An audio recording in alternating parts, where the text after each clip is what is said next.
Everyone loves to listen to a good book, and there are so many wonderful ones to choose, so we decided to bring you this podcast of Stories Come to Life.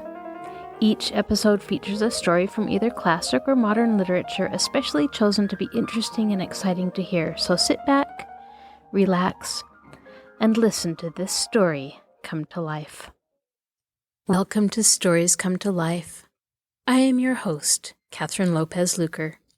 Here are the adventures of two noble knights and one of King Arthur's young cousins, a foundling prince.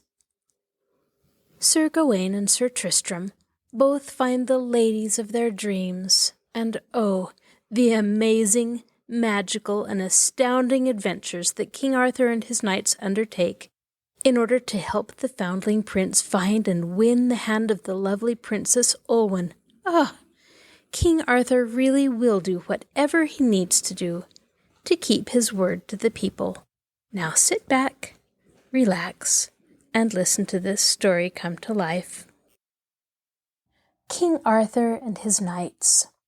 The Hidden Fountain. You remember that Sir Gawain had been the first of the knights of the Round Table to leap upon his horse and follow the fairy hunt. Perhaps because he was the first to ride away into fairyland, he had at one time the most marvelous adventure that befell any knight in those wonderful days of romance. It all came about through another knight, Sir Kay, who told a story of a hidden fountain which he said was to be found beyond the waters of the sea, bubbling up among the mosses in the very heart of another enchanted forest called Broceliande. There were strange tales related of this fountain, of its magical waters, its ferny secrets, the mysterious white marble slab upon its brink, and the fairy birds that sang in the blossoming thorn trees set round about it. Whoever could make his way to the fountain would be sure of the finest adventure in all the world. When Sir Gawain heard about the fountain and the promised adventure, he did not hesitate a moment. He took ship to Brittany, and took his horse and his armor with him.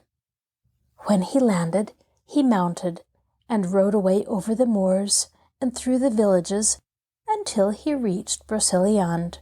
The enchanted part began in a valley, which was the loveliest valley in the world.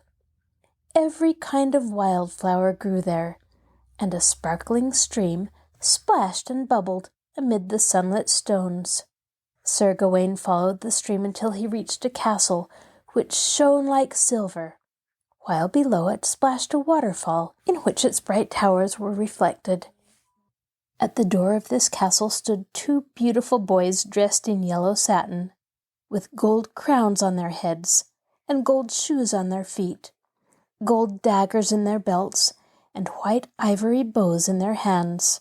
When the sound of Sir Gawain's horse travelled up to the castle windows, a tall man, also dressed in yellow satin, came out of the door and advanced to meet the visitor, and Sir Gawain, springing from his horse, bowed very low indeed, for he knew that the adventure had begun. The man in the shining robe led Sir Gawain into the castle, where 24 maidens sat in a row, embroidering 24 beautiful cloths. 6 of the maidens took Sir Gawain's horse, 6 carried off his armor to clean it, and 6 took away his travel-stained clothes and brought him a robe, silk-lined, shining and soft. The remaining 6 waited on him with silver bowls full of clear water and fine damask towels of green and white. Then they spread a delicious feast for him, and the man in yellow satin asked him where he was going. When Sir Gawain replied that he was going to the magical fountain in search of high adventure, the man in yellow satin seemed delighted to have met so brave a knight. He ordered Sir Gawain's horse to be brought round, and showed him the path that would take him where he wished to go.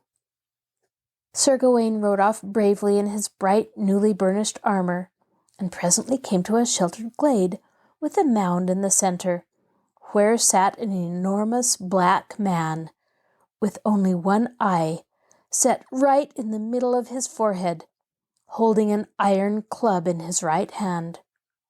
Around this ugly black giant were grouped 1,000 wild animals, stags and boars, lions and tigers, serpents and dragons.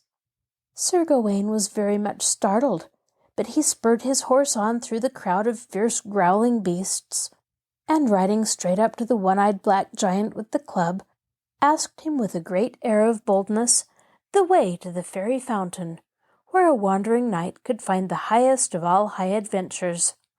The great black giant scowled at him with his one eye, but answered the question. If Sir Gawain would ride a little farther down the valley, he would see presently the tallest, greenest tree he had ever seen in his life. Under this tree bubbled the fountain, and by the side of the water was a white marble slab. On the slab was set a bowl of silver, fastened with a silver chain. Any knight who was brave enough to fill the silver bowl with water from the fountain, and then to pour the water over the white marble slab, would soon find himself in the middle of an adventure surprising and dangerous enough to satisfy the most courageous man in the world. All this the giant growled out unwillingly, and the animals around him growled to keep him company. Sir Gawain was not sorry at all to leave them, and to ride forward among the shady oaks and pines. Presently he saw the tall and beautiful green tree of which the big black man had spoken, and there at its foot, half hidden by feathery ferns and plumes of meadowsweet, were the white marble slab, the silver bowl, and the glimmering water of the fairy fountain. Sir Gawain dismounted, and without a moment's hesitation took the silver bowl, filled it with water, and poured the water over the white marble. In an instant, almost before he could spring on his horse again, the sky grew black as night. A clap of thunder shook the valley, and a hailstorm came beating and rattling about the tall green tree. Every leaf of the tree was beaten off, and then the storm passed, and the sun came out again, and behold, instead of putting out fresh leaves, the tall tree seemed to blossom into hundreds and hundreds of little birds, which set to singing more sweetly and exquisitely than the sweetest, most exquisite music Sir Gawain had ever heard. Then, as he sat on his horse, entranced, a loud, deep wailing travelled along the valley, and down through the sunlight galloped a knight who was the blackest of all the black knights ever seen before. He and his horse were like jet. His armor was like ebony. He wore a black velvet mask, and carried a black linen pennant upon his lance. Furiously he rushed upon Sir Gawain, who spurred his horse forward to meet the oncoming charge with a loud, defiant cry. For many minutes they fought beside the fairy fountain, and then Sir Gawain gave the Black Knight a mortal blow. But he did not fall at once. He only turned his horse's head and galloped away, with Sir Gawain after him. In a short time the high walls of a palace showed through the trees. The Black Knight galloped across the drawbridge and through the lifted iron gate. But when Sir Gawain would have followed, the great gate slid down between the high walls again and shut him out. Sir Gawain, disappointed, got down from his horse and peeped through the bars, and, to his surprise, he met the gaze of a charming maiden with curly golden hair, who, as he was peeping in, was in the same way peeping out. "Who are you?" she said, "and what do you want?" "I want to come inside," called Sir Gawain. "This is, I know, my particular palace of adventure. Let me in, I pray you, to finish what I have begun." The maiden nodded her head quite kindly. "I have been waiting here for you for a long time," said she. "I always knew you would come, but I cannot let you in when you might be seen. Take this ring, put it on your finger, and you will be invisible, and then I will lift up the gate." So Sir Gawain put on the ring and became invisible, and the maiden lifted up the gate and admitted him. He went inside, leaving his horse to feed on the nice fresh grass outside.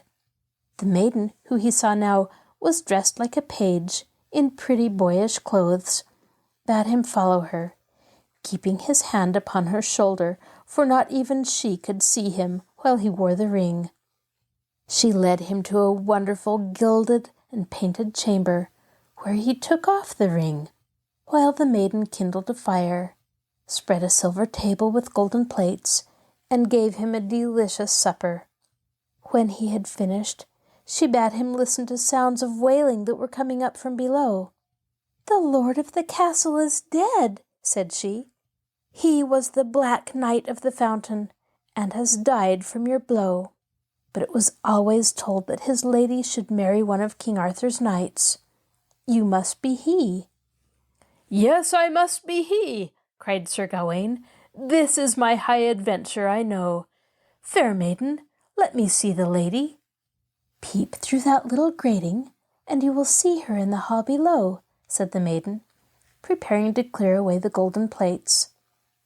So Sir Gawain peeped, and down in the hall, in a lovely black and silver gown, he saw a most beautiful lady sitting with candles all about her. She was pale and grave, but not very sad. She had never really loved the lord of the castle, but had long ago married him, so that he might defend the fairy fountain, which belonged to her. Her name had always been the Lady of the Fountain, and she knew that she must marry again immediately, so that those magical waters, that white slab with the silver bowl, that tall green tree, might still be kept unhurt in the secret fairy places of Broceliande. She sat among her tall lighted candles, her head on her hand. Sir Gawain, watching her, felt his love for her spring up like a newly kindled flame. He turned to the pretty maiden in the page's dress. "I love the Lady of the Fountain," he cried. "I have always loved her in my dreams. Take me to her." "Tomorrow," said the maiden. "I will take you tomorrow. Be assured she will love you in return. I think that she, too, has always known that you would come." So the next day the maiden gave Sir Gawain a beautiful robe to wear, with golden clasps in the shapes of lions.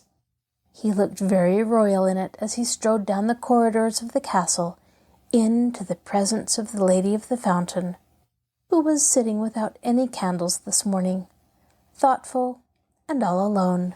The maiden led Sir Gawain to her, and she turned her beautiful pale face to him as he knelt silently on one knee before her. "You?" she said. "Then it was you who fought with the Black Knight of the Fountain and killed him, so that he lies dead." "It was my adventure, lady," said Sir Gawain softly. "He was only set to guard the fountain, while you waited for me." The Lady of the Fountain made a sign to the pretty maiden, who was dressed like a page. "Call my nobles," said she. "I must speak with them." Then when all the nobles came, she pointed to Sir Gawain, who was adoring her with his eyes.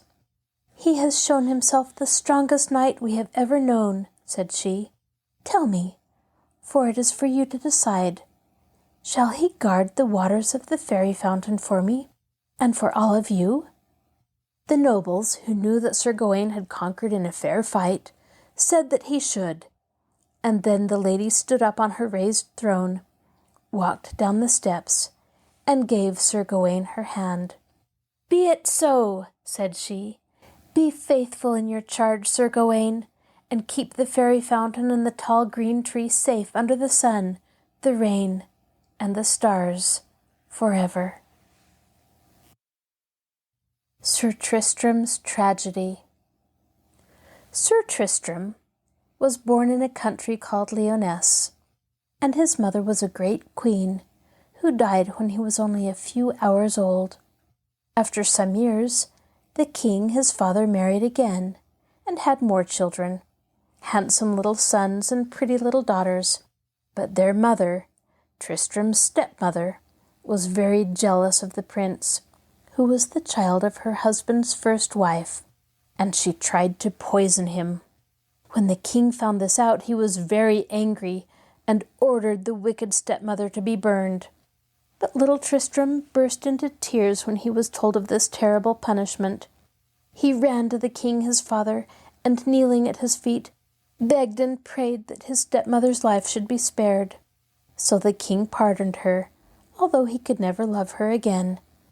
But good, forgiving little Tristram was always kind to her, and after he saved her life, the stepmother ceased being jealous of him and came to love him as if he were her own son. He was brought up chiefly in Brittany, and then, when he had grown into a young man, he went to the court of King Mark of Cornwall. There everybody liked him and admired him heartily for his courage and his goodness of heart. He was musician as well as knight, and played the harp as beautifully as any minstrel, so that all the ladies of the court would sit together and whisper about him. They wished he would fall in love with one of them, but although he was the very soul of courtesy and chivalry, he had no desire to marry any lady of the land. After a time he went, as did all the young knights in those days, to King Arthur's court, and in due time became a knight of the Round Table. He fought in many tournaments, and the ladies who watched would say to each other, "Here comes Sir Tristram! See the lions upon his shield!" For the lions were Sir Tristram's coat of arms, as they had been that of his father and his grandfather before him. Then came a day in Sir Tristram's life which was very wonderful and yet, in the end, very sad. He was sent to Ireland by King Mark to bring back a beautiful princess called Iseult, who was to be King Mark's bride and take her place as Queen of Cornwall. Sir Tristram set off in a beautiful ship with silken sails and cabins fitted up in silver and gold. He took his harp with him, and also his shield, spear, helmet, and sword. He did not know whether there might not be many adventures waiting for him in Ireland, and he wanted to be ready for anything that should happen. Sure enough, no sooner did he reach Ireland than he found the king, Princess Iseult's father, in great need of help from the attacks of many enemies. So Sir Tristram put his sword and his spear at the king's service, and helped him in many a fight, until the Princess Iseult began to think that the young knight who had come to take her to Cornwall was the finest knight she had ever met. She used to take his shield and rub it bright for him, and admire the 3 lions, and say that Sir Tristram of Lyonesse was indeed as brave as a lion himself. So that when at last they set sail together for Cornwall, after the King of Ireland had conquered his enemies, the 2 young people were more than half in love with each other. But Princess Iseult would have married King Mark, and probably have forgotten Tristram, if it had not been for something that happened on the voyage. You must know that Iseult had taken her lady-in-waiting with her, and that the Queen of Ireland had given this lady a magic drink in a crystal bottle with a gold stopper. It was a love drink, a fairy wine, which would make those who drank it love each other for ever and ever, and care nothing for anybody else. This love drink, said the Queen, was to be drunk by Iseult and King Mark on their wedding day. Now it happened that the weather was hot, and the sparkling sea seemed to make it hotter, and Sir Tristram sat on the deck of the fine ship in the sunshine, and played his harp to beautiful Iseult. When he had finished his song and laid the harp down, she asked him to go into the cabin below and bring her something to drink, for she was very thirsty indeed from the warmth of the afternoon. Sir Tristram went down, and there on the table he saw a pretty crystal bottle with a gold stopper, filled with what looked like sparkling wine. He carried it on deck to Princess Iseult, who took it eagerly into her hand, drew out the gold stopper, and tasted the fragrant drink. It gave her a delicious, cool feeling, and she passed the crystal bottle to Sir Tristram, and bade him also drink some.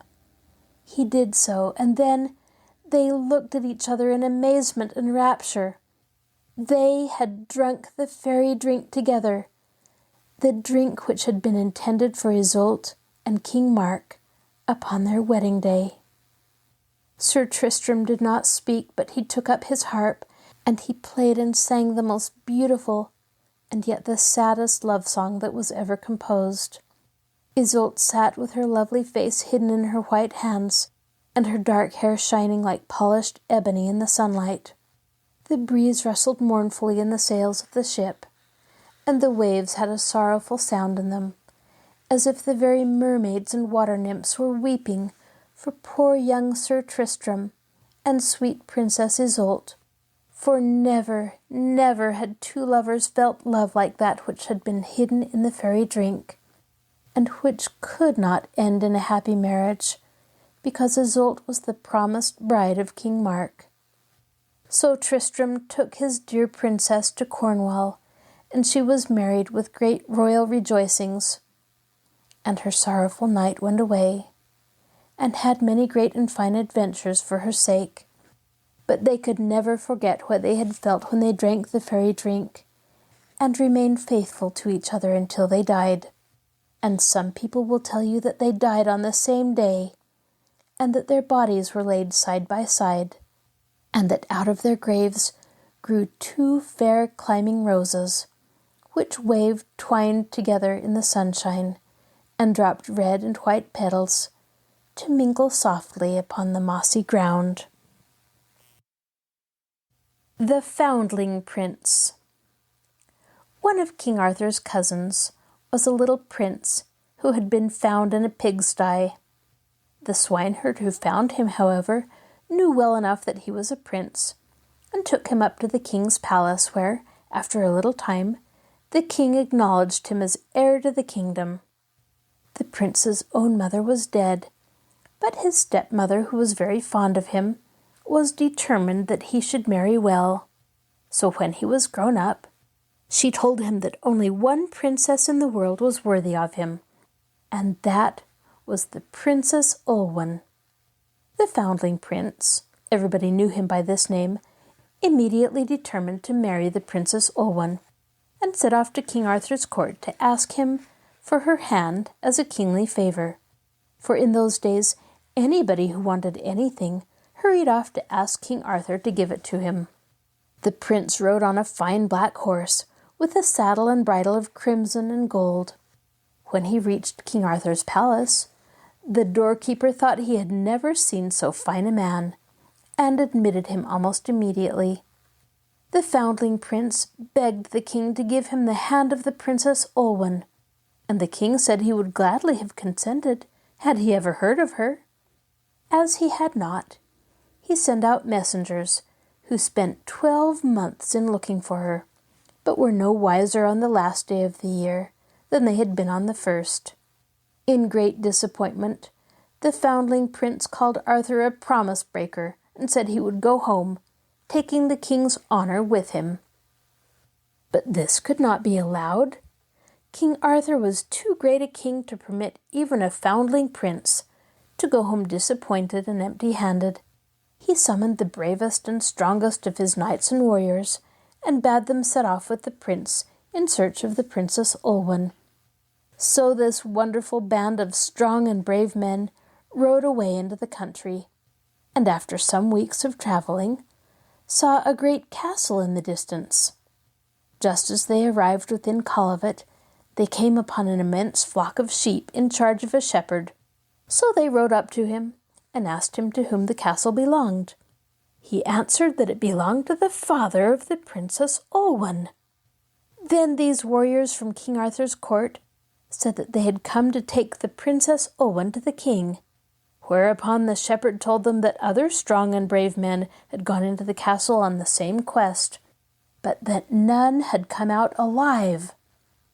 He told them, too, that he was the brother of the lord of the castle, who had stolen all his possessions from him, and made him shepherd of the castle sheep.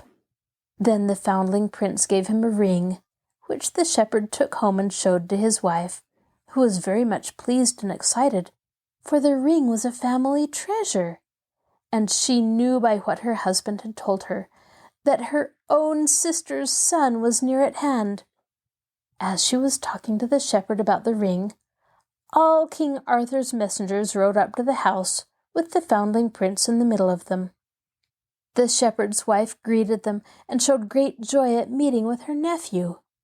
They all sat down to supper, and directly afterward, the woman opened a big stone chest, and out of it stepped a curly-headed boy.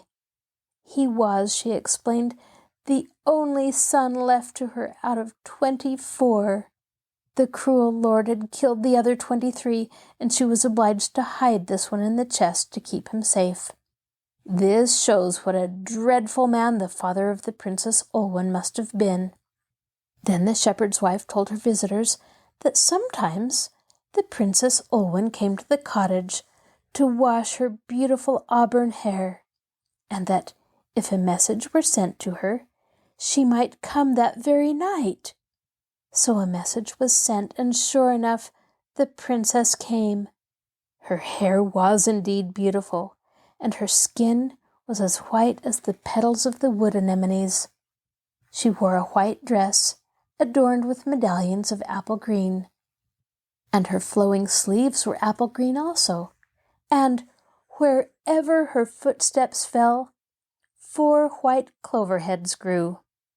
The moment that the Foundling Prince saw her, he recognized her and fell even more deeply in love with her real self than he had been with the image of her in his fancy. She, too, fell in love with him, but told him she was afraid he could never win her. His only chance, she said, was to ask her father for her hand and to promise to perform every task which the cruel lord should command. Then she mounted her beautiful white pony and went back to the castle, accompanied for the first half of the way by the Foundling Prince. King Arthur's messengers, who followed behind, remarked what a handsome pair they made. The lord of the castle was a terrible-looking man, almost hidden in his own wild long hair. 3 times he tried to drive Arthur's messengers away with poisoned arrows, but each time they caught the arrows and flung them back at the lord.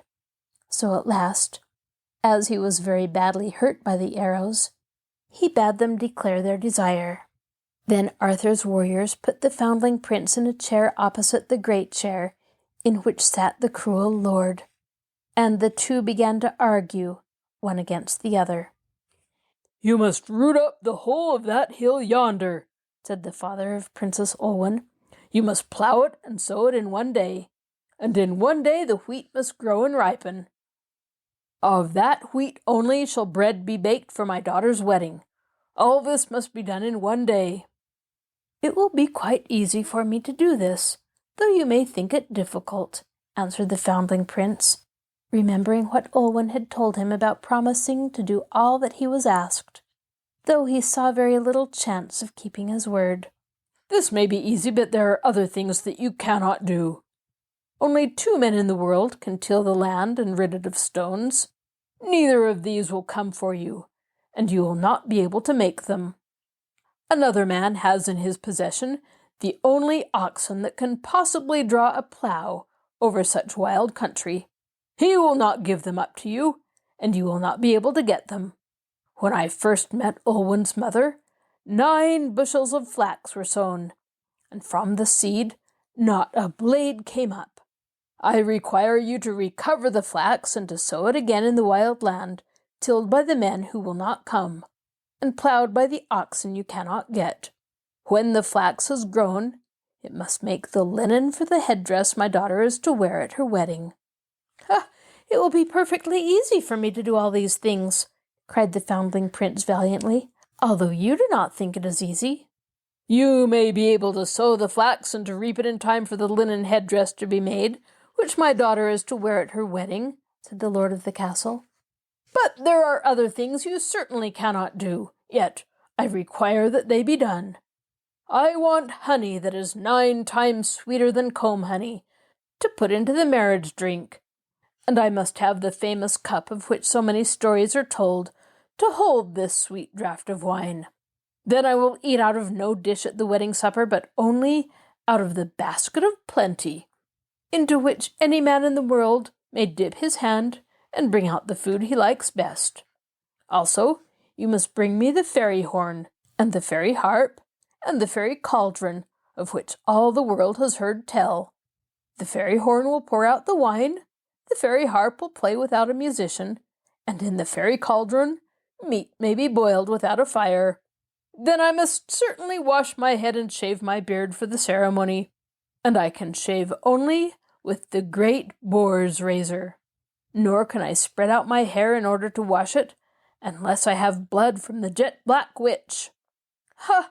All these things I can easily get for you, boasted the Foundling Prince, looking severely at the lord's extremely matted and untidy beard and hair. I shall want fresh milk, too, for some of my guests, and nobody yet has ever been able to carry fresh milk into the castle. It always turns sour. There are some magical bottles in which it can possibly be kept sweet, but it is impossible for you to find them. I will find the magical bottles and bring the milk, cried the Foundling Prince, loudly and firmly. Yes, but even if I wash my head, my hair is so thick and matted, I can comb it only with the fairy comb, and cut off its ends with the fairy scissors that hang between the two ears of the great enchanted boar, who also carries the razor.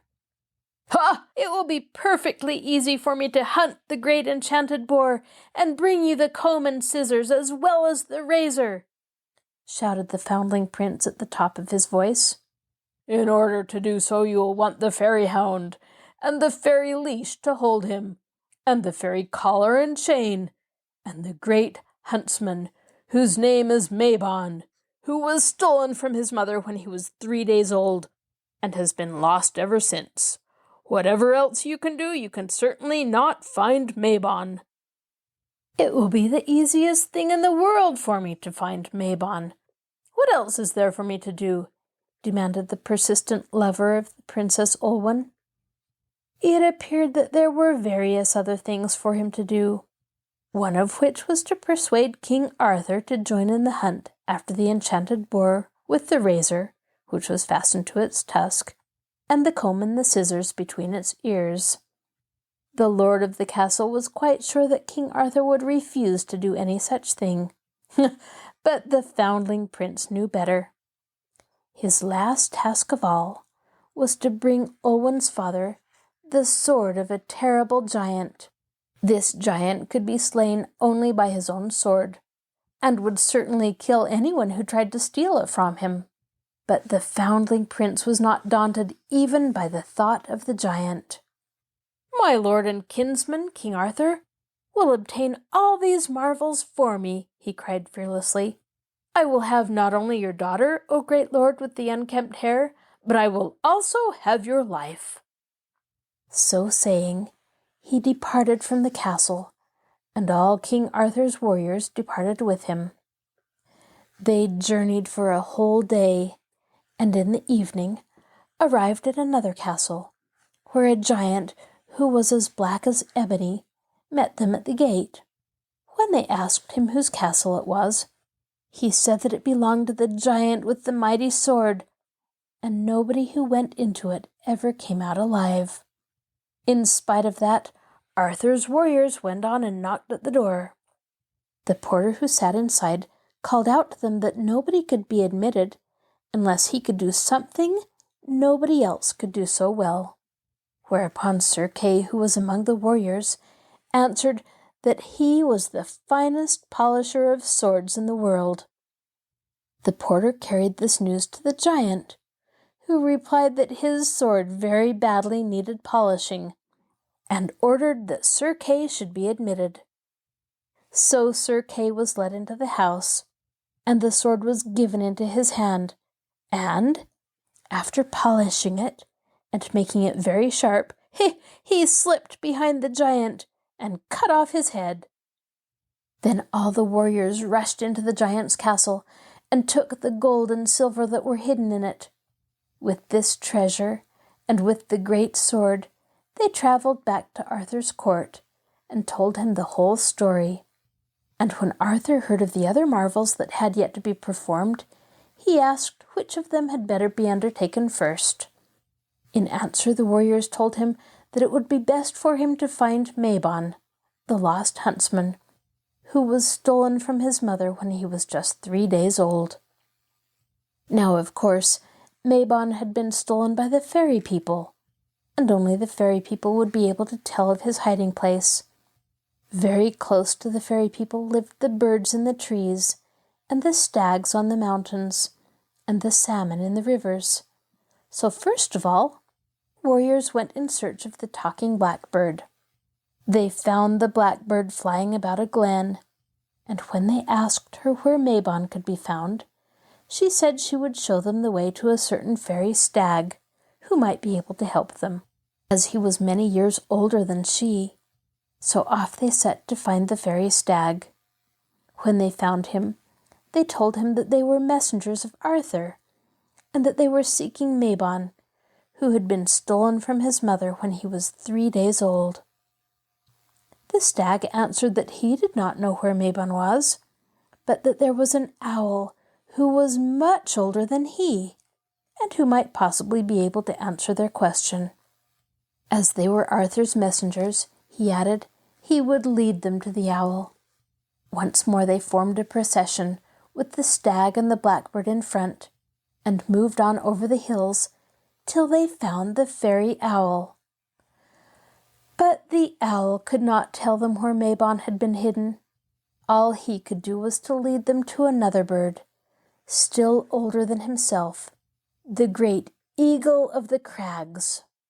And the eagle it was who told them of the great and wonderful fairy salmon. The eagle had once tried to kill the salmon, but they had become friends afterward.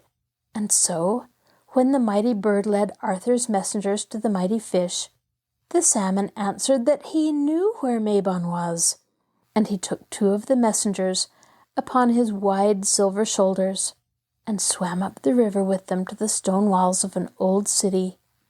And there they heard somebody crying and lamenting in a dungeon. And it was Mabon, who had been stolen from his mother when he was only 3 days old. Then the warriors went back to King Arthur's court, and the king gathered together an army and came to the old stone city and attacked the dungeon. After he had captured it, he set Mabon free and took him home to his own castle, and then they all began to ask each other which marvel would be the best to seek next, now that Mabon had been set free. This time they thought that they would seek out a certain she-wolf who had 2 wolf cubs that she took out hunting with her. The cubs were really enchanted men, and it would help everybody if they were set free. So they found the she-wolf, and Arthur set free the wolf cubs, who would certainly, had they remained in wolf shapes, have interfered in the chase after the great boar with the razor fastened to his tusk, and the fairy comb and scissors hanging between his 2 ears. On the way back from this adventure with the she-wolf, one of Arthur's warriors saved a whole ant-hill full of ants from being burned by a great fire that was sweeping over the country. And the ants were so grateful that they burrowed into the earth and brought out every seed of the 9 bushels of flaxseed that the Foundling Prince had promised to take back to the father of Princess Olwen. Everything seemed to be going well, and the marvels were really being performed one by one. But the fairy hound and the fairy leash and the fairy collar still had to be discovered. As Sir Kay was talking all this over with Sir Bedivere, they suddenly saw a great smoke from a great fire, and they thought it must be the fire of a robber. They hurried off in the direction of the fire, and there, sure enough, was the greatest robber that Arthur had ever hunted, roasting some boar's flesh on a spit. And Sir Kay, pointing to the robber's beard, whispered to Sir Bedivere that only the living hairs from that beard could make the fairy leash that would hold the fairy hound with which Mabon must hunt the enchanted boar, who carried the comb and the scissors between his ears, and the razor on his tusk. So the two warriors hid themselves until the robber had eaten so much supper that he fell fast asleep. Then they stole up to him and actually managed not only to dig a great pit under his feet while he slept, but to tip him into it without waking him up. When he was fast in the pit, they plucked out the hairs of his beard, and then they killed him outright. And, as he was a very wicked robber indeed, the world was better for his death. Carrying the leash which they had made of the robber's beard, they returned to Arthur's court. "Now," said King Arthur, "what is to be the next marvel?" And they were all agreed immediately that it was to be the capture of the fairy hound. They had to search through many countries, but at last they found the fairy hound in the enchanted forest itself, and took it home to Arthur's castle. And now they were all ready to hunt the boar with the comb and the scissors and the razor. But this boar was such an enormous and terrible animal that Arthur said that they would not set out upon the hunt until they were quite sure it really had the comb and the scissors hanging between its ears. So he made one of his knights take the form of a bird, and in this form fly to the mountain where the enchanted boar was hidden. The bird knight flew right down onto the top of the boar's den, and indeed there were the comb and the scissors and the razor. But when he tried to snatch them in his bird claws, he only succeeded in getting hold of one of the boar's bristles, which made the fierce creature very angry indeed. For a time now, Arthur decided to leave the boar alone, and to obtain the magic cauldron. Now the cauldron was in the house of a great king, who kept all his money in it, and entirely refused to part with it at Arthur's request. So Arthur made war on him and conquered him, and carried away the cauldron, money and all. And by this time, everybody was amazed at the things that King Arthur would do, rather than break his promise to the Foundling Prince, who wanted to marry the Princess Olwen. And now the day had arrived for the great hunting. But all the enchanted boars of the country heard of it, and turned out themselves to fight the warriors of Arthur's court. Chief among these great boars was a huge beast with bristles like silver wire, that made a shining trail as he rushed through the trees. Arthur's warriors and Mabon and the fairy hound had terrible battles with the boars.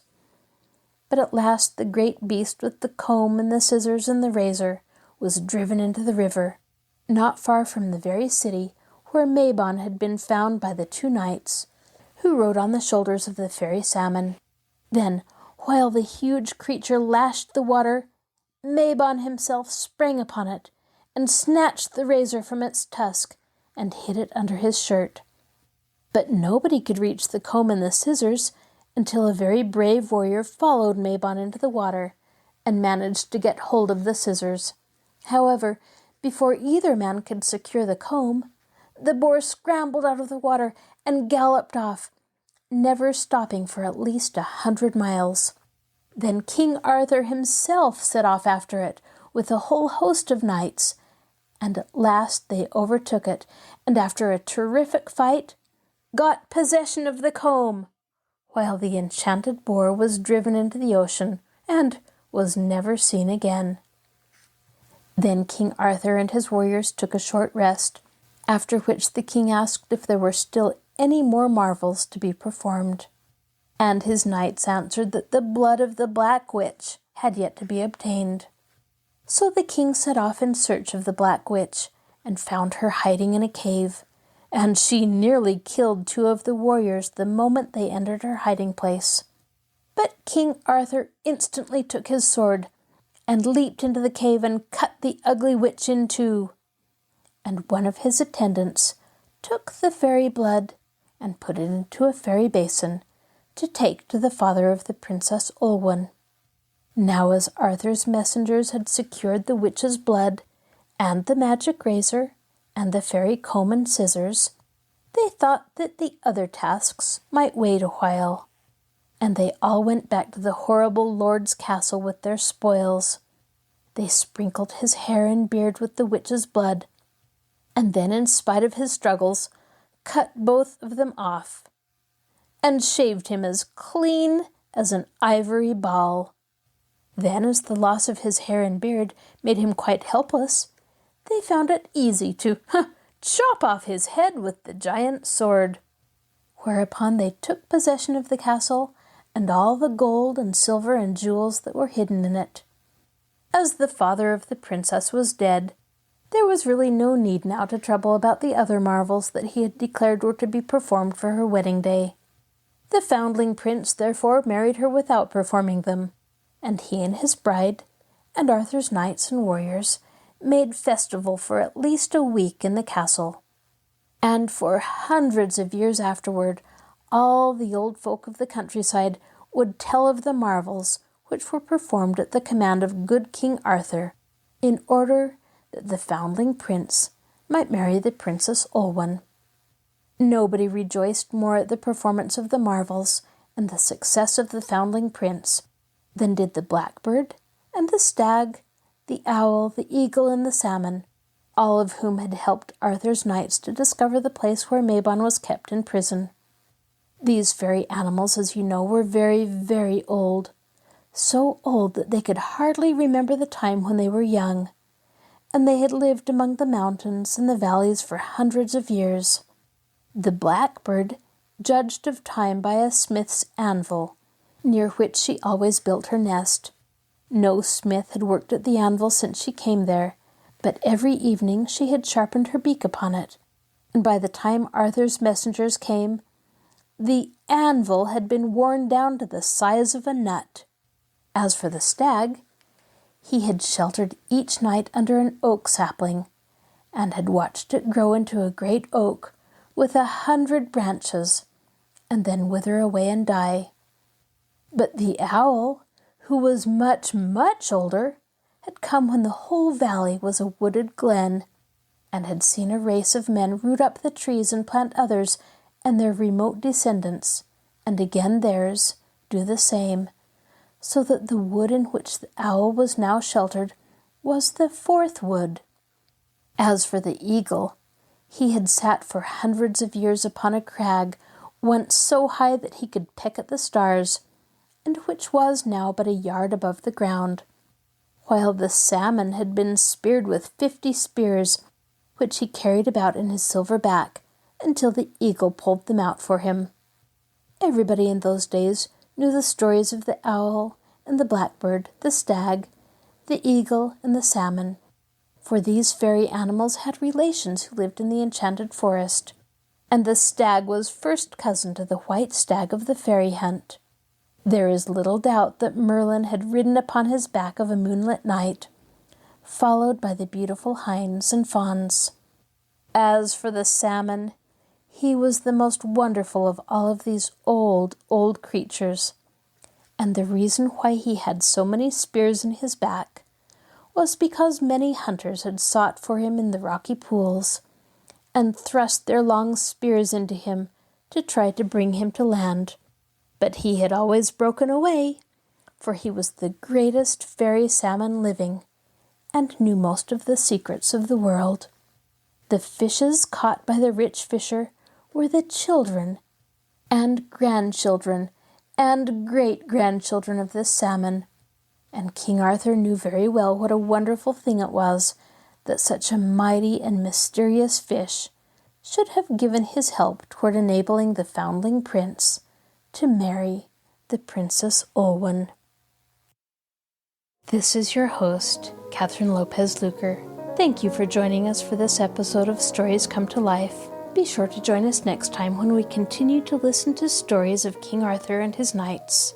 If you enjoy this podcast, please send an email to kluker@marshallpl.org to tell me of your favorite stories. I'll talk to you again soon.